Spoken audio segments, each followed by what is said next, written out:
A gente sabe que a cada instante do tempo as coisas têm propriedades bem definidas, né? Tipo velocidade, posição, energia.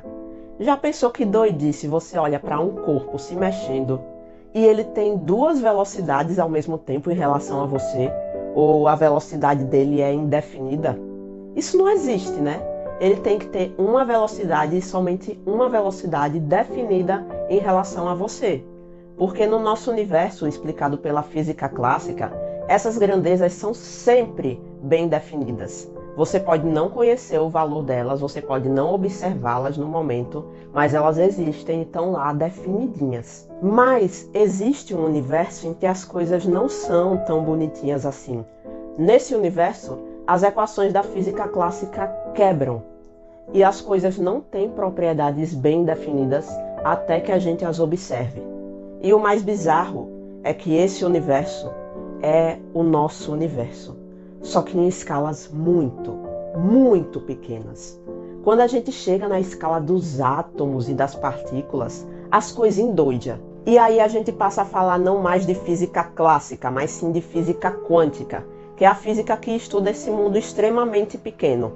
E os estados de um sistema quântico são descritos por soluções na chamada equação de Schrödinger. E essa equação tem uma propriedade doida, que ela pode ter mais de uma solução, e cada solução representa um estado possível para o mesmo sistema. Por exemplo, se eu tenho um sistema onde eu quero saber a posição de uma determinada partícula, eu aplico a equação de Schrödinger para esse sistema, e aí eu vou obter mais de uma solução, e cada uma dessas soluções me diz uma posição possível onde eu posso encontrar a minha partícula naquele sistema. E eu posso obter também a probabilidade de eu encontrar a minha partícula em cada uma daquelas posições que me foram dadas. Mas dadas as possibilidades, a gente sabe que a partícula vai estar em uma e somente uma posição bem definida dentre as que foram apresentadas como solução, né? Então, essa equação também tem outra propriedade que é mais doida ainda. É que a soma de duas soluções para um sistema também é uma solução possível para o mesmo sistema. O que eu estou querendo dizer é que no exemplo da posição da partícula, se eu pegar duas soluções correspondentes a duas posições possíveis, que eu vou chamar de aqui e lá, a soma aqui mais lá também é uma posição possível, já que também é uma solução possível.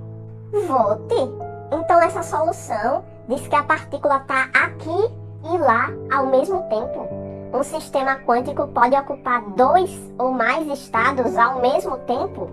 Não exatamente. Na verdade, é muito mais obscuro do que isso. Quando eu tenho uma solução para a equação de Schrödinger, que é dada pela soma ou combinação linear de duas ou mais soluções, eu digo que essa solução é uma sobreposição de dois ou mais estados. Você já deve ter ouvido aquela história do gato, né, que supostamente está lá, vivo e morto ao mesmo tempo. O gato está, na verdade, em uma sobreposição dos estados vivo e morto. E dizer que um sistema está em sobreposição de dois estados não significa dizer que ele ocupa os dois estados ao mesmo tempo. Oxente, então o que é sobreposição? Para responder a essa sua pergunta, eu vou apresentar aqui um experimento fido-cabrunco de doido. É o experimento de Stern-Gerlach. Eu vou explicar ele aqui de forma simplificada. Na real, eu vou roubar a explicação do professor Alan Adams, do MIT, que eu achei muito braba. Se vocês quiserem ver o homem explicando, o link está aqui na descrição. Suponhamos que o elétron possua propriedades como cor e dureza. São propriedades hipotéticas que servem só para simplificar essa explicação. Mas quanto à cor, digamos que o elétron possa ser preto ou branco. E quanto à dureza, ele pode ser duro ou macio. Interprete cor e dureza como sendo propriedades intrínsecas do elétron, que existem e são bem definidas, independente da gente estar medindo, observando ou não. Agora suponhamos também que é possível medir a cor e a dureza do elétron através de duas máquinas separadas. Para medir a cor do elétron, a gente faz ele embolocar dentro da máquina de cor, e se ele sair reto, é porque ele é branco. Se ele sair para cima, é porque ele é preto. E para medir a dureza, a mesma coisa, a gente emboloca ele dentro da máquina de dureza. Se ele sair reto, é macio. Se sair para cima, é duro. Aí se a gente pegar um lançador de elétron para ficar embolocando um monte de elétron, um de cada vez, dentro dessas máquinas, a porcentagem que a gente espera de elétrons brancos e pretos é de 50% para cada. A mesma coisa para elétrons duros e macios. Ou seja, os elétrons que estão embolocando dentro das máquinas são de fato aleatórios. E a dureza não se relaciona em nada com a cor. Saber de uma propriedade não me diz nada sobre a outra. E aí vamos fazer o seguinte experimento. Eu emboloco os elétrons dentro da máquina de cor e os que forem brancos, ou seja, os que seguirem reto, eu faço passar pela máquina de dureza. A pergunta é a seguinte: qual é a porcentagem que vai sair de elétrons duros e macios no final? Pause um pouco o vídeo se você quiser pensar sobre a pergunta. Se a cor não se relaciona em nada com a dureza, o esperado é que dos elétrons brancos 50% sejam duros e 50% sejam macios. Muito bem, minha filha. Tá correto. Já que você respondeu certo, vamos adicionar mais uma etapa para o experimento. O elétron emboloca dentro da máquina de cor, os brancos embolocam dentro da máquina de dureza, e aí os que saírem reto, ou seja, os elétrons que forem macios, vão embolocar numa nova máquina de cor. E agora, qual é a porcentagem que você espera de elétrons brancos e pretos no final? Só os elétrons brancos passaram pela máquina de dureza. E aí os que seguiram reto significa que além de brancos, são macios, mas continuam sendo brancos.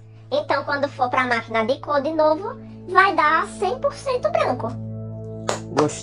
Gostei da argumentação, a resposta faz total sentido. Isso mostra que você frequentou direitinho, né, as aulas de matemática e de lógica. Seria uma pena se o mundo quântico não tivesse frequentado as mesmas aulas. Seria uma pena se o mundo quântico não tivesse preocupado em fazer sentido. Acontece que nesse experimento, o resultado final vão ser 50% brancos e 50% pretos. Eu sei, é bizarro. Não faz sentido nenhum, mas é o que acontece. E eu posso lhe garantir que não é nenhum erro na operação das máquinas, porque esse experimento foi repetido várias vezes, com várias máquinas de tecnologias diferentes, e o mesmo resultado foi sempre observado. Valeu, menina, é mesmo, é? Não, como é que pode? Então alguns elétrons brancos do nada mudaram de cor numa parte do experimento? Mas você tinha dito que essas propriedades eram bem definidas. Eu confesso que eu te enganei um pouquinho, mas foi só para dar aquele tchan na explicação, sabe? E antes de responder as suas perguntas, eu vou lhe fazer mais uma pergunta, mas relaxe que é para o seu bem. Agora imagine o seguinte experimento. Os elétrons passam pela máquina de cor, os brancos passam pela máquina de dureza, só que agora, ao invés de selecionar só os elétrons macios, tanto os elétrons macios quanto os duros, cada um lá no seu caminhozinho, vai bater num espelho. Esse espelho vai redirecionar os dois para um equipamento que vai colocar tudo junto e misturado de novo. Ou seja, eles basicamente se separam para depois se juntar. E aí vai tudo junto de novo, passar por uma segunda máquina de cor. E agora, qual é a porcentagem que você espera de elétrons brancos e pretos? Assim, a lógica da vida disse que era para ser 100% branco, né? Porque só os brancos é que passaram pela máquina de dureza. Agora, se você parar para ver, esse experimento é a mesma coisa do outro. Você fez os elétrons passarem por uma máquina de cor, os brancos passaram por uma máquina de dureza e depois passaram por uma máquina de cor de novo. Então vai ser a mesma doidice do outro experimento, 50% preto, 50% branco. Menina, você tá prestando atenção, viu? Parabéns. Mas infelizmente você respondeu errado, então diz parabéns. Acontece que nesse experimento o resultado vai ser 100% brancos e 0% pretos. E tem mais. Se a gente botar uma parede bloqueando a passagem dos elétrons macios, o resultado instantaneamente volta a ser 50% branco e 50% preto. Vou ter que doidice do cabrunco. Deu a peste nos elétrons agora, foi? Oxente. Pois é, deu a peste mesmo. O nome dessa peste é física quântica. Se você reparar bem, é como se os elétrons estivessem mangando da cara da gente. Eles não deixam a gente saber ao mesmo tempo qual é a cor e a dureza deles. Se a gente sabe de uma propriedade, a gente não pode saber da outra. Eu tenho que ter uma incerteza em pelo menos uma das duas.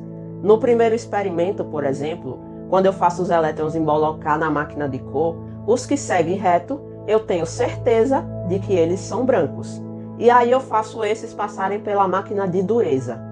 Os que seguem reto, eu tenho certeza que são macios. Mas agora eu não posso mais ter certeza de que eles são brancos. Porque se eu escolhi medir a dureza, eu perco a certeza a respeito da cor. A regra é essa, ou eu sei da cor ou eu sei da dureza. As duas não dá. E é por isso que quando esses elétrons que passaram pela máquina de dureza vão novamente embolocar numa nova máquina de cor, o resultado vai dar 50% branco e 50% preto. No segundo experimento, a gente também sabe que os elétrons que seguem reto na primeira máquina de cor são todos brancos. Mas aí quando eles passam pela máquina de dureza, ao invés de selecionar os duros ou os macios, a gente coloca tudo junto de novo. Em outras palavras, a gente preserva a incerteza a respeito da dureza. E só por conta disso a gente é autorizado a permanecer com a certeza a respeito da cor, que é de que todos de fato são brancos. Por isso o resultado vai ser 100% brancos e 0% pretos. Isso é nada mais do que o princípio da incerteza em ação. Esse princípio merece um vídeo só dele, então eu não vou me aprofundar tanto aqui. Aqui eu quero fazer a seguinte pergunta. Considerando um elétronzinho solitário no segundo experimento, quando ele passa pela máquina de dureza, qual caminho ele segue? Ele vai por cima ou ele vai por baixo? Vamos considerar as possibilidades. Suponhamos primeiramente que o elétron segue o caminho de cima. A gente já viu algo semelhante. Se eu colocar uma barreirazinha no caminho de baixo, ele só tem o de cima para seguir.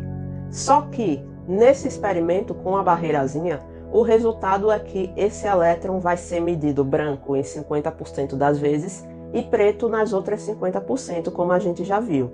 No entanto, nesse experimento que a gente está estudando, o resultado é que o elétron é medido branco em 100% das vezes. Então, ele não vai pelo caminho de cima. Ah, então ele vai pelo caminho de baixo. Colocando uma barreira no caminho de cima e utilizando o mesmo argumento, a gente conclui que ele também não vai pelo caminho de baixo. Vige, então ele não vai por nenhum caminho? A gente também pode testar isso, é só colocar uma barreira nos dois caminhos. E aí literalmente nada acontece. Então ele tem que ir por algum lugar sim. Filho do canso, então ele vai pelos dois lugares ao mesmo tempo. Acontece que isso também já foi testado. Se a gente colocar detectores em um certo local de cada caminho, a gente sempre detecta um elétron em um lugar. Nunca em dois lugares ao mesmo tempo, ou metade em um lugar, metade no outro. Sempre um elétron em um lugar. Então ele também não vai pelos dois caminhos ao mesmo tempo. Repare que a gente esgotou literalmente todas as possibilidades lógicas possíveis. Olha como o elétron é fuleiro. Ele não vai especificamente pelo caminho de cima, mas também não vai especificamente pelo caminho de baixo. E ele não vai pelos dois ao mesmo tempo, mas vai com certeza por algum. Mas que peste é isso que está acontecendo? O nome disso é sobreposição. Sim, mas até agora você não me falou o que é sobreposição. Acabei de falar. Sobreposição é que peste é isso que está acontecendo. Oi, eu vou parar de participar de seus vídeos se for pra você ficar de mangação da minha cara, viu? Eu faço as perguntas pra você responder, não é pra ficar de fuleiragem não. Menina, não é fuleiragem não, é sério. Basicamente, sobreposição é um nome chique que os físicos encontraram para dizer eu não sei que peste está acontecendo. E a sobreposição ela pode ocorrer em vários estados, não só no que diz respeito à posição de uma partícula. No primeiro experimento, por exemplo, os elétrons, depois que passam pela máquina de dureza, antes de passar pela segunda máquina de cor, eles não são mais brancos, mas também não são pretos, e nem são brancos e pretos ao mesmo tempo, e também não são nenhuma cor além de branco e preto. Eles simplesmente estão em um estado de sobreposição de branco e preto. O que isso significa? Significa que é um estado indeterminado, só isso. E a depender de qual seja a sobreposição, a gente pode acabar medindo 50% brancos e 50% pretos, como foi o caso, mas também poderia ser 60% brancos e 40% pretos, ou 70%, 30%, depende realmente do estado de sobreposição. Enfim, o que eu estou querendo concluir é que dizer que um sistema quântico está numa sobreposição de vários estados não é dizer que ele está ocupando todos esses estados ao mesmo tempo, mas sim que ele está ocupando um estado indeterminado. As partículas lá estão fazendo alguma doidice que vai além da nossa compreensão. E aí você pergunta, por que é então que vocês não botam algum experimento, alguma observação, a medição, para entender o que essas partículas estão fazendo no estado de sobreposição? Você acha que a gente não já fez isso? Olhe para minha cara. Você acha que a gente não já tentou? Já tentou sim. E sabe o que é que aconteceu? Uma fuleiragem da gota. A partir do momento que a gente interage com o sistema para fazer algum experimento, alguma medição, ele faz a sonsa. Ele sai do estado de sobreposição e passa a ocupar um estado bem definido, como se nada tivesse acontecendo. E aí a gente não sabe o que acontece no estado de sobreposição, porque ele não deixa. É simplesmente assim. A gente tenta estudar a física, mas a física não deixa. O gato de Schrödinger em sobreposição não está vivo, mas também não está morto. E nem está vivo e morto ao mesmo tempo. Ele está, sei lá, ele simplesmente está. Ou talvez nem esteja mais, né? Tanto tempo o bichinho dentro da caixa. Cadê Luísa Mel? Mas isso aí é só até a gente observar, até a gente abrir a caixa. Quando a gente abre a caixa, aí ele passa a ocupar um dos estados, ou vivo ou morto. Então, sobreposição é quando o meu sistema quântico está de algum jeito, mas não está de um e nem do outro, e nem está dos dois. Ele está, sei lá, ele está capeste. Porque também ninguém consegue saber o que é que está acontecendo com essas partículas. E quando a gente tenta fazer algum experimento, alguma medição, só o fato da gente interagir com o sistema faz com que ele saia do estado de sobreposição e passe a ocupar um estado bem definido. Olha que fuleiragem. E a gente fica lá com cara de besta, porque a gente tenta estudar o universo, mas o universo não colabora. Simplesmente porque ele não tem a obrigação de colaborar. Você acha que é fuleiragem eu não responder sua pergunta? Fuleiragem é o que o universo faz com a gente. E a gente faz o quê? Nada, porque não pode fazer nada mesmo. A gente aceita e ainda acha bonito. E ainda grava vídeo e posta no YouTube. É por isso que Manhã dizia que física é coisa de doido. Agora eu entendo Manhã. Você gosta da doidice também, que eu sei. Se você gosta da doidice, deixa o like e se inscreva no canal.